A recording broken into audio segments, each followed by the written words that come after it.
everyone, my name is Breck Jacobs, and we did our research on migraine headaches. Those that were in my group were Sydney and Grace, Athens, and Shailene, and we had a lot of fun.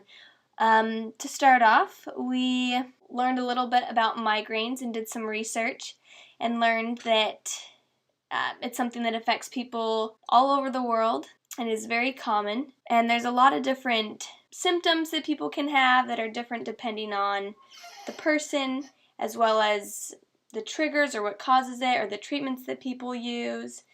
And so that's kind of what initiated our research questions, to just kind of understand what college students, being aware of the causes and triggers and the consequences, as well as the treatment that can be used. And so our method that we used was a simple random sample. It was sent out to 300 BYUI students that were selected from the BYUI Institutional Review Board. 60 of them actually responded, and we did this all through Qualtrics. And again, our questions were still based on those research questions that I just mentioned. And our results ended up, there was 80% of the participants were female, so a lot more females responded, and only 13% were males. 32% that had a friend or family member that suffered from migraines, and then there was 55% that suffered from migraine headaches themselves.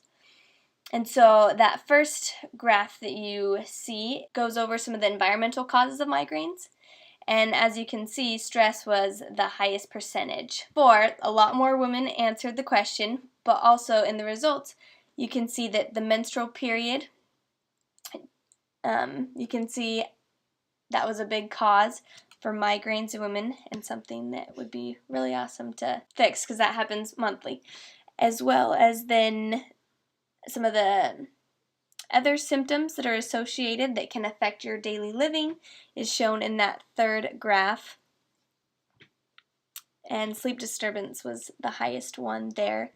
And so from this research that we found, we concluded that a lot of the students are familiar with migraine headaches and know a lot about some of the different causes and treatments, and also noted that, again, the women's menstrual period is one of the top issues connected to migraine headaches. While it may be true that migraine headaches is a concern for many college students, there appears to be an adequate understanding of causes, consequences, and treatment for them.